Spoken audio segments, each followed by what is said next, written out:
केंद्र सरकार ने महंगाई भत्ता 2% बढ़ाकर 60% किया। 50 लाख केंद्रीय कर्मचारियों और 69 लाख पेंशनर्स को फायदा होगा।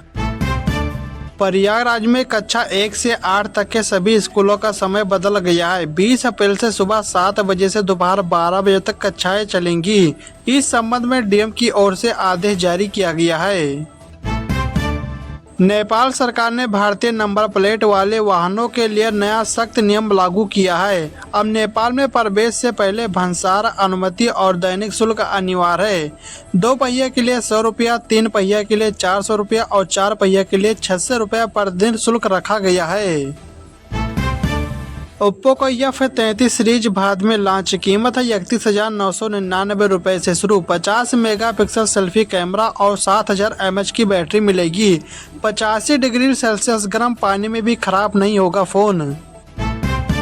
चांदी आज 2000 रुपये बढ़कर 2,51,000 पर पहुंची। इस साल कीमत 21,000 रुपये बढ़ी। सोना 241 रुपये महंगा होकर 1,53,000 पर 10 ग्राम हुआ।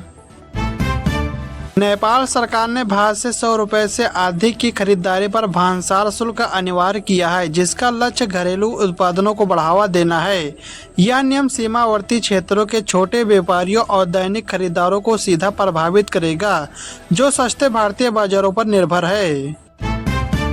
प्रदेश सरकार ने परिवहन निगम के कर्मचारियों के लिए बड़ी राहत का फैसला लिया है। अब बस दुर्घटना या सेवा के दौरान किसी भी कारण से मृत्यु होने पर चालक, परिचालकों समेत सभी कर्मियों के अंतिम संस्कार के लिए तुरंत 20,000 रुपये दिए जाएंगे। दिल्ली सरकार ने प्रदूषण कम करने के लिए इलेक्ट्रिक व्हीकल यानी कि ईवी पॉलिसी 2026 से 2030 का नया ड्राफ्ट जारी किया है। इसके मुताबिक 1 जनवरी 2027 से दिल्ली में सिर्फ इलेक्ट्रिक 3 व्हीलर्स यानी कि ऑटो का ही नया रजिस्ट्रेशन होगा। इसके बाद 1 अप्रैल 2028 से 2 व्हीलर सेगमेंट में भी सिर्फ इलेक्ट्रिक मॉडल ही रजिस्टर किए जा सकेंगे। नई पॉलिसी का मकसद दिल्ली की हवा को साफ करना और इलेक्ट्रिक गाड़ियों के लिए एक बेहतर इकोसिस्टम तैयार करना है। परिवहन विभाग ने रोडवेज बसों में दिव्यांग यात्रियों के लिए मुफ्त यात्रा हेतु स्मार्ट कार्ड अनिवार्य कर दिया है। यह कदम फर्जीवाड़े को रोकने और राजस्व हानि को कम करने के लिए उठाया गया है। चलिए दोस्तों, अगली खबर बताने से पहले इस वीडियो को भी लाइक करें, शेयर करें और चैनल को सब्सक्राइब करके बेल आइकन प्रेस कर लीजिए। 3,350 करोड़ रुपए की लागत से बन रहे 275 किलोमीटर लंबे 84 कोसी अयोध्या परिक्रमा मार्ग का निर्माण तेजी से चल रहा है। इसमें घाघरा नदी पर 5 किलोमीटर लंबा पुल भी शामिल है, जो देवी पाटन मंडल का सबसे लंबा सेतु होगा। बाराबंकी में स्वामी विवेकानंद युवा सशक्तिकरण योजना के तहत छात्राओं को स्मार्टफोन और टैबलेट देने की तैयारी शुरू हो गई है। डिग्री कॉलेजों के अंतिम वर्ष के विद्यार्थियों को स्मार्टफोन, जबकि इंजीनियरिंग व तकनीकी संस्थानों के छात्रों को टैबलेट मिलेंगे।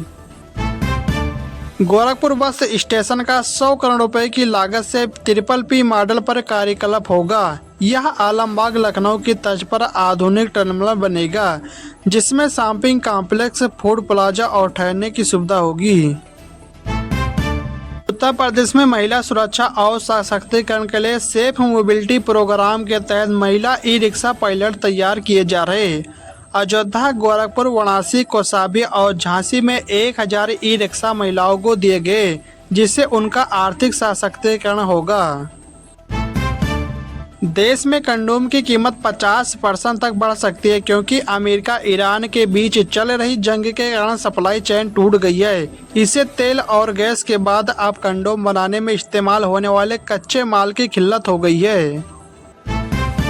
उत्तर प्रदेश के किसानों को अब सिर्फ किसान आईडी से खाद दी जाएगी। यह व्यवस्था 1 जून से लागू करने की तैयारी है। इतना ही नहीं, विभिन्न अनुदान व योजनाओं का लाभ भी किसान आईडी से ही दिया जाएगा। योगी कैबिनेट ने मुख्यमंत्री ग्राम परिवहन योजना को मंजूरी दी है, जिसके तहत यूपी के 12,200 गांव तक 28 सीटें बसें पहुंचेंगी। यह बसें टैक्स फ्री होंगी और इनका किराया डीएम कमेटी तय करेगी।